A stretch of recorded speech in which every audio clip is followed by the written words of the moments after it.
Zdravím vás, Captain Story na mojom videu, na mojom kanáli Kryptonet. Som veľmi rád, že ste zase prišli na môj livestream. Vítam vás teda na každodennom alebo každopondelňajšom livestreame, ktoré, pondelky sú po väčšine pravidelné, čiže aspoň toto som rád, že sú pravidelné.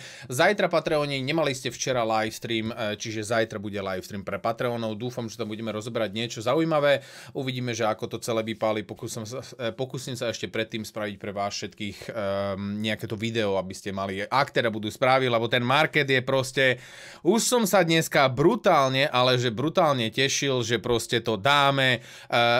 Ráno som písal nejaký ten post, kedy som zobrazil túto líniu, ktorú som si všimol až doma, rezistencia na 45 minútovke a trošička predčasne som bol naladený viac bearish, že konečne tu máme nejaký rezultát a že Bitcoin by sa mohol ponoriť trošička hlbšie, keďže to vyzeralo celkovo veľmi pekne, veľmi zábavne a pozrite sa, čo spravil Bitcoin, proste zrazu výstrel, alebo teda on vyklesával a zrazu proste dostal takú strelku, otestoval tú vrchnú hodnotu rezistencie a sme naspäť na tých istých hodnotách. Mne nevadí, že proste, vypampovali sme smerom dole a pampujeme vypampovali sme smerom hore, no vypampovali, ak sa to dá nazvať, a následne zase dole, ale proste tá likvidita, toto je 45 minútovka, tu sa bavíme o 45 minútovke, je to totálna katastrofa, čo sa price akcie týka.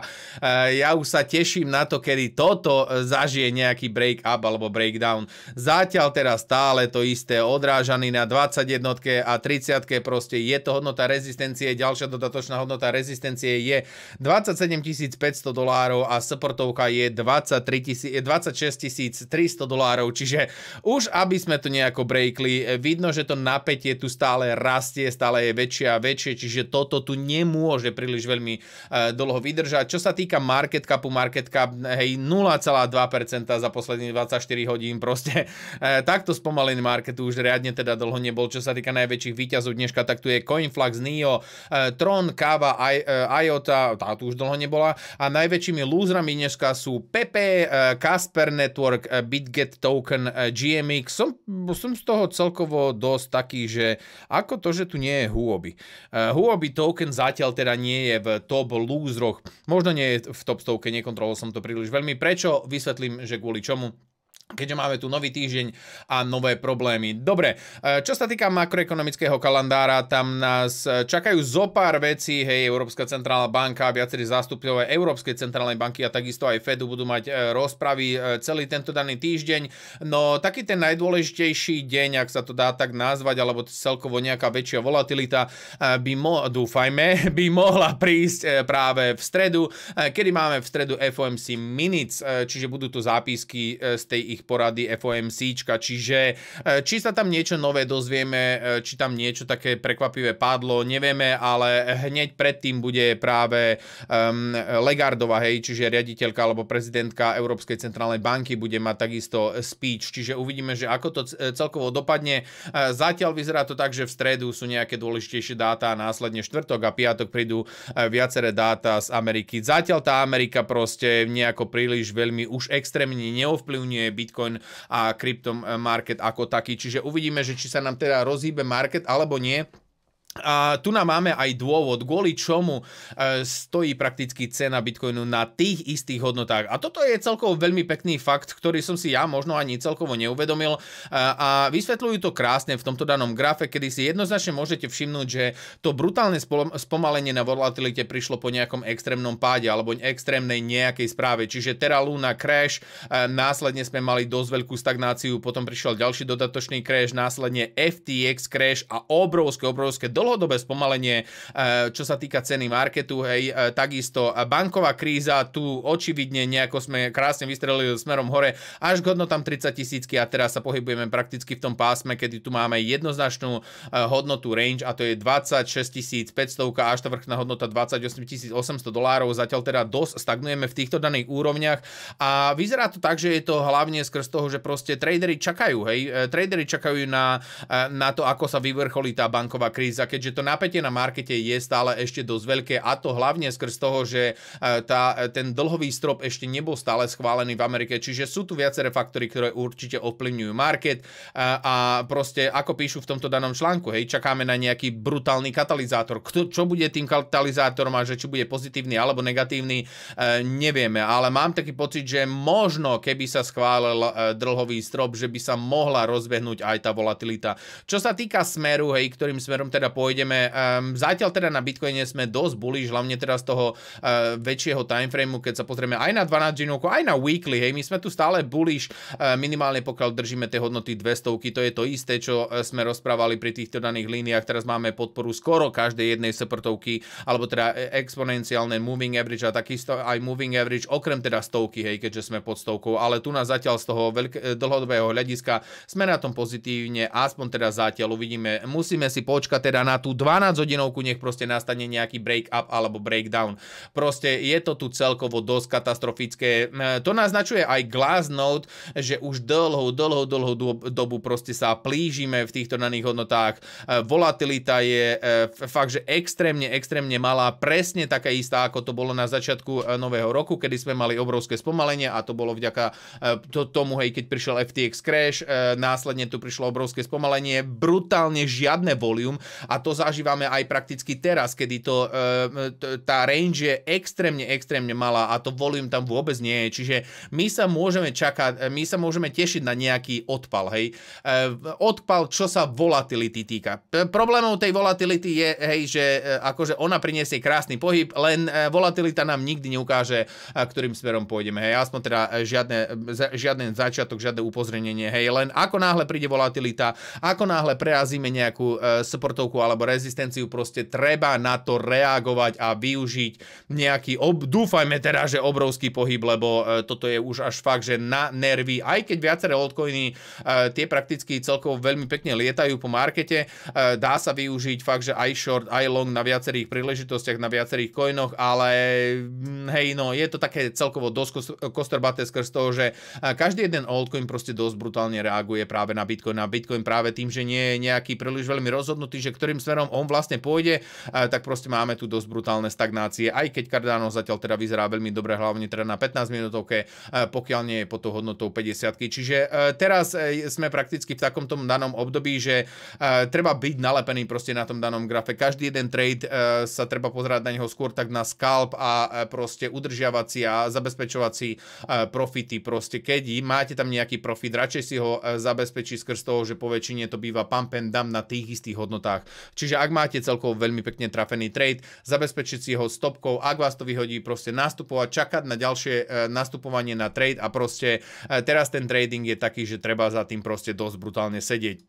Dobre, poďme teda na ďalšie dôležité správy, ktoré sú veľmi dôležité, alebo teda minimálne táto správa. Bitcoin oslavuje, Bitcoin v kuse niečo oslavuje a práve teraz oslavujeme asi teda prvú transakciu, aj keď som rozprával o tom, že vyzerá to tak, že prvá transakcia mohla byť práve predaj NFTčka alebo JPEGu, ale oficiálne máme tu, alebo dlhé roky sa uznávala práve toto za jednu z tých prvých transakcií, ktorá bola vykonaná na Bitcoine, kde si niekto reálne niečo kúpil a boli to prakticky za 10 000 bitcoinov dve pizze, takéto, hej, nič lákavé to ináč nevyzerá, z toho mám taký pocit, že to bol pizza Hut, nie, Papa's Jones. Nevyzerajú príliš veľmi lákavo, ale možno boli teda chutné, hlavne teraz za 10 000 bitcoinov, čo predstavuje fakt, že úplne šialenú hodnotu v terajšej cene. Tu chcem povedať len jednu vec, že vykonal to, alebo túto transakciu vykonal programátor László Hanejc, alebo neviem, jak ho mám vysloviť, ale chudák. 13 rokov sa oslavuje niečo a on 13 rokov, mám taký pocit, že musí mať hlavu smutku, že utratil 10 000 bitcoinov, ale minimálne je v histórii. Aj vďaka nemu môžeme rozprávať o tom, že tento market má celkovo význam a rozbehli sa transakcie na Bitcoine aj čo sa tovarov týka. Čiže toto je celkovo super vec. Dobre, ďalšia super vec, ktorá možno sa uskutoční už čoskoro, je prvá Bitcoin Tower. Hej? Čiže vyzerá to tak, že Bitcoin bude mať svoju väžu, alebo teda sieť hotelov. Vyzerá to tak, hlavne tento daný pán to oznámil, že predstaví ten celý koncept na COP28 samite v Dubaji, že vraj prvé predstavenie má prísť v nejakej reštaurácii Bella Restaurant Lounge 24. mája 2023. Tam má predstaviť celý ten koncept, ako má vyzerať Bitcoin Tower. Zaujímavosťou je, že okrem toho, že by sa teda mal využívať Bitcoin na platby a kryptomeny na platby, tak je tam aj integrácia NFTčok, kde budú ľudia vedieť si tieto NFTčka stakeovať a následne využívať vďaka tomu API, čo bude robiť, hej, ten profit, tak budete vedieť utratiť ten daný profit z tých daných NFTčok za nejaké služby v tej sieti hotelov. Čiže vyzerá to celkovo zaujímavo. A uvidíme, že aké bude predstavenie. A hlavne teda je to v Dubaji, čiže predpokladajme, že by malo by to byť niečo megalomanské a hlavne teda nech tam svieti Bitcoin Tower. Hej, uvidíme. Konečne budeme mať nejaký aj takýto progres. Čiže ja sa celkovo na to teším. Som veľmi zvedavý, že aký koncept príde na ten Bitcoin Tower 24. A hlavne teda, že dúfajme, že to teda sa aj postaví nie ako Bitcoin City v El Salvadore. Dobre, poďme teda na ďalšie dôležité správy, ktoré prišli dneska, a to je to, že Vanek CEO si myslí, že môžeme zabudnúť na Bitcoin spotové ETF-ka v Amerike v nejakej dohľadnej dobe. Zase žiadne prekvapivé veci. Tí, čo ste tu dlhšie a sledujete môj kanál, viete, že ja na ETF-ko, na Bitcoin spotové ETF-ko konkrétne už od roku 2017-2018 o tom rozprávame, že kedy prídu Bitcoinové ETF-ka.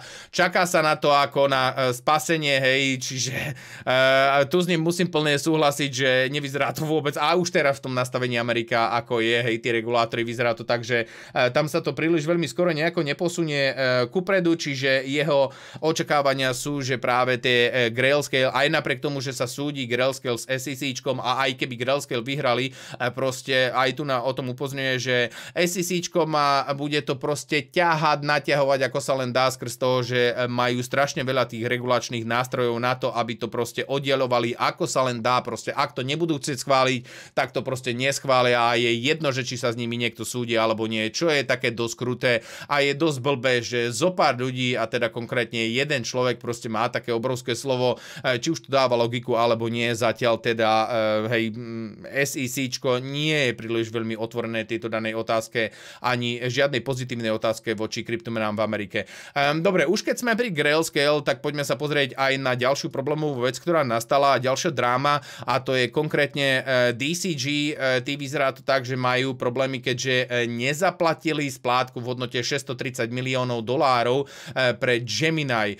Gemini teraz rozmýšľa nad tým, že či oddielia, alebo teda, že či im vyjadria podporu v tom, že proste trošička im dajú ešte viac času na to, aby splatili tú splátku $630 miliónov, alebo proste si pripravia plán na to, ako vybiť z nich 1,1 miliardy dolárov, keďže Genesis malo program Gemini, burza mala ten svoj Gemini Earn program v Genesis, a následne Genesis vlastní spoločnosť, alebo teda materská spoločnosť je práve Digital Currency Group, ktorá má aj pod správou svoju dcerskú spoločnosť Grayscale, čiže preto práve ďalší kostlivec vyšiel zo skrine skrz toho, že toto je obrovská spoločnosť. My sme sa už o tom bavili viacerokrát.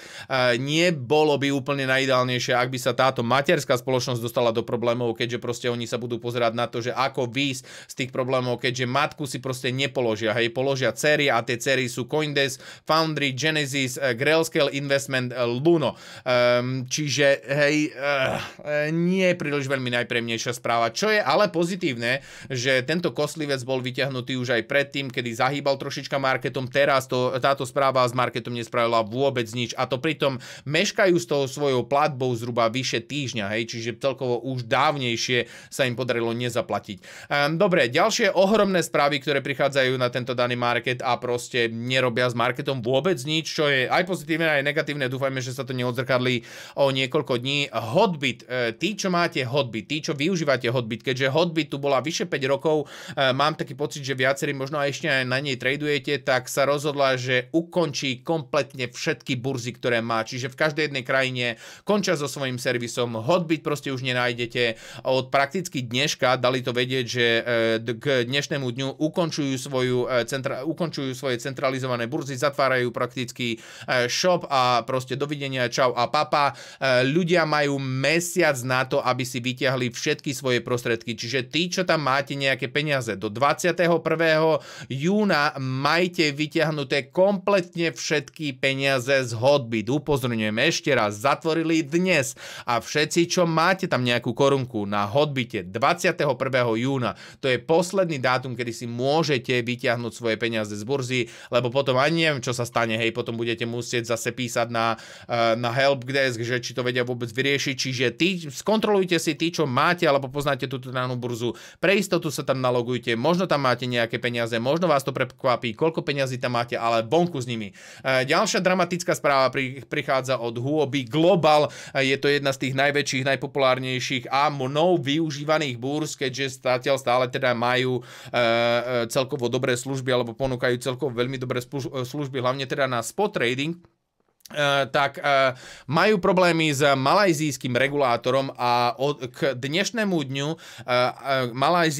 malajzijské SEC, alebo teda Security Commission, čiže SC, tí proste oznámili, že Huobi Global nemá licenciu na to, aby mohla vykonávať služby v Malajzii a práve preto povedala všetkým ľuďom, ktorí proste majú tam nejaký účet, aby si okamžite vyťahli všetky peniaze z tejto danej burzy skrz toho, že táto burza prestane operovať v Malajzii, pokiaľ nemá správnu registráciu. Čiže všetky aplikácie, všetko, čo sa týka Huobi v Malajzii, bude proste zrušené. Je to čisto a čisto v Malajzii. Čiže žiadne zatiaľ teda stresy. Dúfajme, že to nepríde aj od ďalších krajín, hej, čiže minimálne v Malajzii končí práve táto daná spoločnosť. Aspoň teda dočasne. Podľa mňa sa budú snažiť vytvoriť si nejaké licencie alebo získať si licencie na to, aby mohli fungovať práve aj v tejto danej krajine. Čiže len ďalšie také upozornenie. Takisto máme tu ďalšiu drámu okolo Metamasku, že vraj Metamask, a ja som sa to dozvedel z úplne iných ľudí, hej, tu od nás, kedy viacerí ma upozornili na to, že či som počul o tej správe, že Metamask bude brať dane, alebo bude vyberať dane. Ja som bol taký, že čo? Hej, to vážne, akože proste taká šialená správa a následne som prišiel domov, hej, prečítal som si všetky články a nie je to pravda, hej, nie je to pravda, zatiaľ teda žiadne také nie, hej, žiadne dane sa nebudú vyberať, alebo Metamask konkrétne nebude vyberať žiadne dane z kryptomien, je to len zle interpretovaná správa skrz toho, že oni majú tu na takto v položke, ako si môžete všimnúť aj na tomto danom tweete, hej, že majú tu, že proste sa vyhradzujú voči tomu, že môžu vybrať nejaké tie dane, ale je to konkrétne čisto a čisto skrz toho, že oni majú vlastný, alebo teda ich materská spoločnosť, CoinCensis, tak tí ponúkajú nejaké služby a za tie dané služby sa vyhradzuje, že ak to bude zaplatené Metamaskom alebo cez Metamask, tak si môžu zobrať nejakú tú daň z tých daných služieb skrz toho, že v každej krajine sa to ináč rieši, hej, a následne to aj potom zobrazili zo pár ľudí na Twitteri, kedy poukázali, že ak si od niekoho kúpite produkt, môže za tento produkt zraziť daň, ako je daň z obratu, rovnako ako má Amazon, keď od nich niečo nakupujete. Čiže nie je to tak, že proste budete si robiť kryptotransakcie a oni vám budú účtovať nejakú daň. Nie. Čiže keby ste využívali napríklad služby od CoinCensis, tak áno, tam to môže prísť, keď zaplatíte práve kryptomenami. Hej. Ale celkovo nemusíte platiť kryptomenami na čo, hej. A pochybujem, že niekto z nás proste využíva práve tieto dané služby, platené služby, hej, lebo Metamask využíva, mám taký pocit, že viacero ľudí. Čiže zatiaľ teda no stress, takáto FAT správa prišla, kedy to potom zdieľal kompletne celý Twitter, čiže nič hrozné sa zatiaľ teda nedeje, aj keď, hej, tie regulačné rámce a to, čo robia viaceré peňaženky, nie je úplne najideálnejšie pre tento daný market. Dobre, Stripe oznámil integráciu Tedru. Čo si myslím, že je skvelá správa, viacero ľudí to ale takto nezobralo skrz toho, že Stripe mal byť alebo mal pušovať hlavne teda čisto Bitcoin adopciu a Bitcoin Lightning adopciu, čiže veľa ľudí sa k tomu vyjadrilo dosť brutálne negatívne k tejto danej peňaženke a integrácii, kedy obviňujú práve ich foundera za to, že proste klame ľudí. Čo si myslím, že je úplná hlúposť, myslím si, že integrácia na každej jednej, či už je to Bitcoinová peňaženka zameraná čisto na Bitcoin, proste expanzia tu musí byť. Myslím si, že ľudia by mali mať predsa len viacero možností. Čiže ja to berem ako celkovo pozitívnu správu, celkovo Jack Dorsey, no Maler, tak ten sa vyjadril, že proste budú expanzovať do 65 krajín a plus ešte aj táto integrácia, myslím si, že im celkovo môže pomôcť k adopcii. Dobre, ešte jedna taká bonusová správa, nie len Američania dávajú sankcie, ale aj Putin sa rozhodol, že bude dávať sankcie, vytvoril list 500 individuálnych ľudí, ktorí proste, ktorí dostávajú reštrikcie na cestovanie a takisto aj na riešenie financií v Ruskej republike, mám taký pocit, kde je tam aj že vraj nejaká osoba BJ Kang, ktorý je postrach Wall Street, keďže on bol hlavným vyšetrovateľom na prípadoch okolo Binance US, čiže New York Times si spravil takéto spojítko, keďže New York Times proste dosť brutálne ide proti Binanceu a teraz Binance US prakticky spojili s ruským bladárom. Informácia pre vás, hej, keď chcete si to prečítajte, ja už celé to spojítko a celé to informovanie o takýchto daných médií, no neviem, ako sa mám k tomu postaviť. A zase, hej, ja som hejter aj jednej, aj druhej strany, ale tie médiá, čo robia, aké spojítka hľadajú, je to celkovo dosť katastrofálne. Dobre, a ešte jedna taká bonusová správa mimo krypta. Meta dostane od Európskej únie pokutu 1,2 miliardy dolárov. Mám taký pocit, že je jedna z tých najväčších pokút pre technologickú spoločnosť a je to hlavne skrz toho, že porušovali zásady a práva GDPR, čiže takáto masná pokuta čaká práve Metu, alebo teda Meta Platform Incorporated, čiže bývalý Facebook. Toto by bola posledná správa na dnes. Ja sa s vami lúčim, vidíme sa v ďalšom videu a čaute.